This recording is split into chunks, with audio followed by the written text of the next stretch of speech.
नमस्कार, स्वागत है आपका अपने YouTube channel net JRF IQ में। तो फ्रेंड्स, मैं आपके लिए जेरेमी बेंथम के महत्वपूर्ण बुक्स लेकर के आई हूं जो बहुत ही महत्वपूर्ण है। तो मैं आपको इस फर्स्ट बुक्स को देख लेते हैं। An introduction to the principle of moral and legislation. इसकी स्थापना 1789 ईसा पूर्व में की गई थी, जिसमें विस्तार से समझाते हैं। यह सबसे प्रसिद्ध और मूल रचना है। जो ये इनकी रचना है, ये सबसे प्रसिद्ध और मूल रचना है।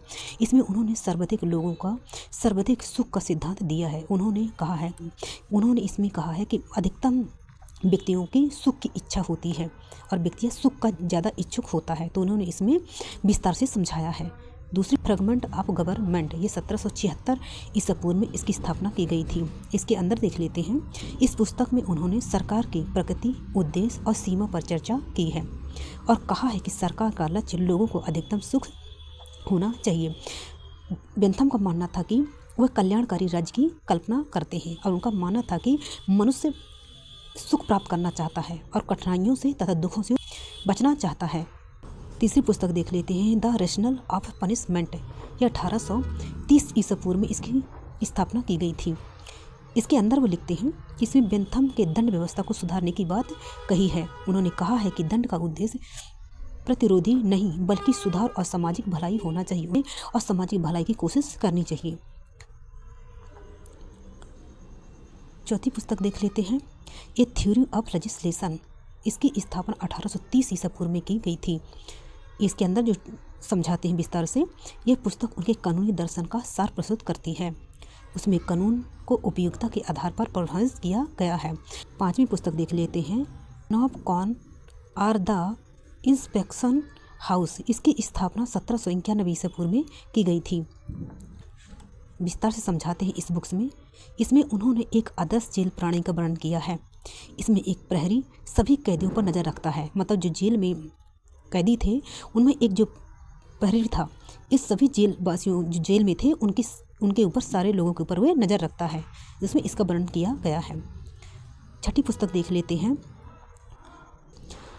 डेंटोलॉजी और द साइंस ऑफ मोरलिटी। ये 1834 ईसा पूर्व में इसकी स्थापना की गई थी।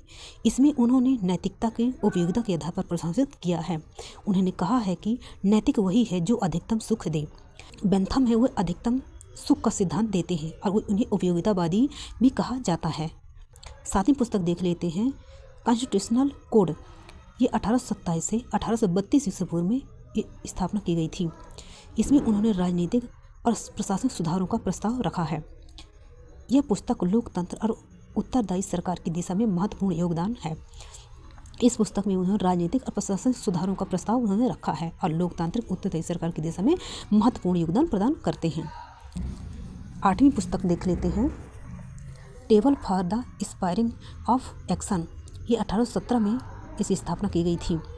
इसमें उन्होंने बताया है कि मानव व्यवहार किन किन प्रेरणाओं से संचालित होता है, जैसे सुख, भय और आशा। तो इसमें उन्होंने सुख, भय और आशा का उन्होंने इसमें वर्णन किया है।